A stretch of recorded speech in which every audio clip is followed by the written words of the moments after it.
சீராக்க ஞானம் அதிகாரம் 19. குடிகாரரான தொழிலாளர்கள் செல்வர்கள் ஆக முடியாது. சிறியவற்றை புறக்கணிப்போர் சிறிது சிறிதாய் வீழ்ச்சியடைவர். மதுவும் மாதும் ஞானிகளை நெறி பிறழ செய்யும். விலை மாதரோடு உறவு கொள்வோர் அச்சட்டு துணிவு கொள்வர். அவர்களது உடல் அழிவுற புழு தின்னும். அசட்டு துணிவு கொண்டோர் விரைவில் எடுத்துக்கொள்ள பெறுவர். நாவடக்கம் பிறரை எளிதில் நம்புவோர் கருத்து ஆழமற்றோர். பாவம் செய்வோர் தங்களுக்கே தீங்கு இழைத்துக் கொள்கின்றனர். தீச்செயல்களில் மகிழ்ச்சி காண்போர் கண்டனத்திற்கு உள்ளாவர்.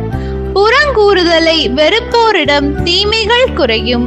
உன்னிடம் கூறப்பட்டதை மற்றவர்களிடம் சொல்லாதே. சொல்லாவிடில் உனக்கு ஒன்றும் குறைந்து விடாது. நண்பராயினும் பகைவராயினும் அதை தெரிவிக்காதே. மறைப்பது உனக்கு பாவமானால் ஒழிய அதை வெளிப்படுத்தாதே. நீ கூறியதை கேட்டு உன்னை கவனித்தோர் காலம் வரும்போது உன்னை வெறுப்பர். எதையாவது நீ கேள்வியுற்றாயா? அது உன்னோடு மடியட்டும். துணிவு கொள். எதுவும் உன்னை அசைக்க முடியாது. அறிவிலிகள் தாங்கள் கேட்டவற்றை வெளியிடாமல் இருப்பது அவர்களுக்கு பேறுகால துன்பம் போல் இருக்கும். தொடையில் அம்பு ஆழமாக பாயும். அதுபோல புரளி அறிவிலிகளின் உள்ளத்தில் உறுத்தும். கேட்பதையெல்லாம் நம்பாதே. உன் நண்பர்களை கேட்டுப்பார்.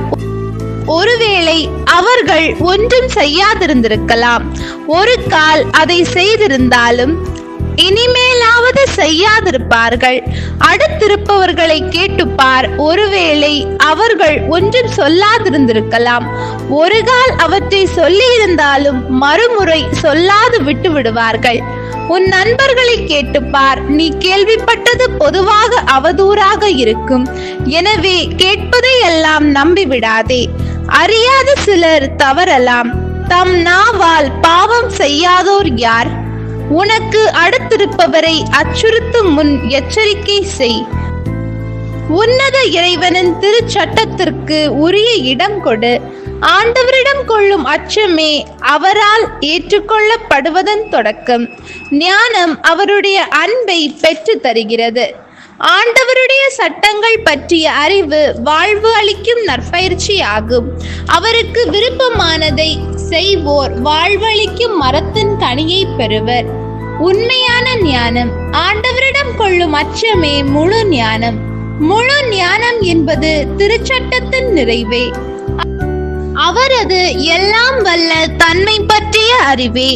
நீர் விரும்புவதை செய்ய மாட்டேன் என தன் தலைவரிடம் கூறும் அடிமை பின்பு அதை செய்தாலும் தனக்கு உணவு அளித்து வளர்க்கின்றவரின் சினத்தை தூண்டி விடுகிறான். தீமை பற்றிய அறிவாற்றல் உண்மையான ஞானம் அன்று. பாவிகளின் அறிவுரையில் அறிவு திறன் இல்லை. அறுவருக்கு தக்க அறிவுடைமையும் உண்டு.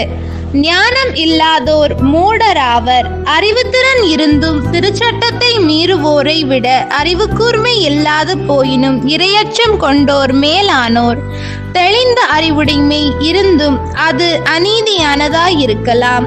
தீர்ப்பில் வெற்றி பெற நன்மைகளை தவறாக பயன்படுத்தி கொள்வார்.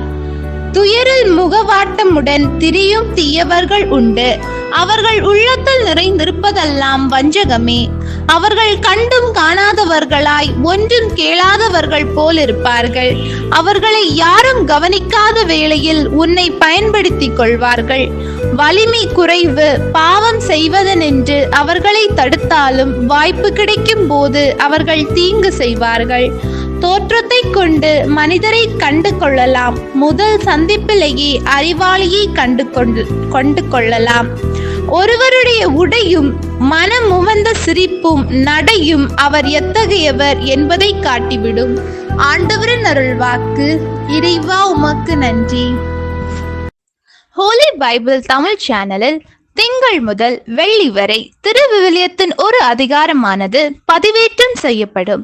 நம் அன்பு கடவுளின் ஆசியும் அருளும் இன்னும் பலருக்கு கிடைக்கப்பெற ஹோலி பைபிள் தமிழ் சேனலை சப்ஸ்கிரைப் செய்யவும்.